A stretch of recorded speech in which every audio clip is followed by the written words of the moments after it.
دینی مسائل جاننے کے لیے اس چینل کو سبسکرائب کریں۔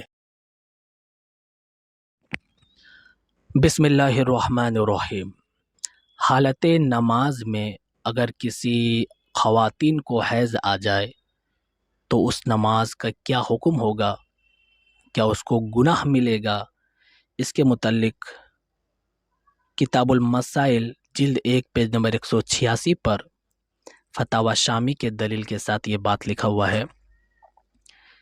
سب سے پہلے یہ سمجھے کہ حالت حیض میں پیریڈ کی حالت میں نماز معاف ہے، یعنی کہ فرض نماز معاف ہے، اللہ نے اسے معاف قرار دیا ہے۔ تو جیسے ہی کوئی خواتین فرض نماز پڑھے گی اور اس حالت میں فرض نماز پڑھتے پڑھتے اس حالت میں اگر مینس آ جاتا ہے تو اسی وقت اس کو نماز کو توڑنا پڑے گا اور اس نماز کی قضا بعد میں نہیں کرے گی، اور اس نماز کو وہ بعد میں پڑھنے کی بھی ضرورت نہیں ہے، قضا کرنے کی کوئی ضرورت نہیں ہے، نماز کو اس وقت چھوڑ دے گا۔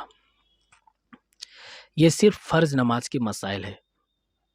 لیکن اگر یہ حالت نفل نماز میں اگر پیش آتا ہے، فرض کے علاوہ نفل نماز میں اگر یہ مسئلہ پیش آتا ہے تو ایسے حالت میں نماز تو وہ اس وقت توڑ دے گی، لیکن بعد میں اس کی قضا کرنا ضروری ہوگا۔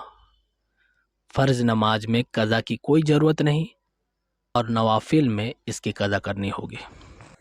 تو فرض اور نفل کا مسئلہ بتا دیے۔ رہی بات سنت کی، تو سنت نماز کی حالت میں بھی اگر اس طرح کے کیس آ جائے تو نماز کو چھوڑ دے گا، یہ تو عام مسئلہ ہے۔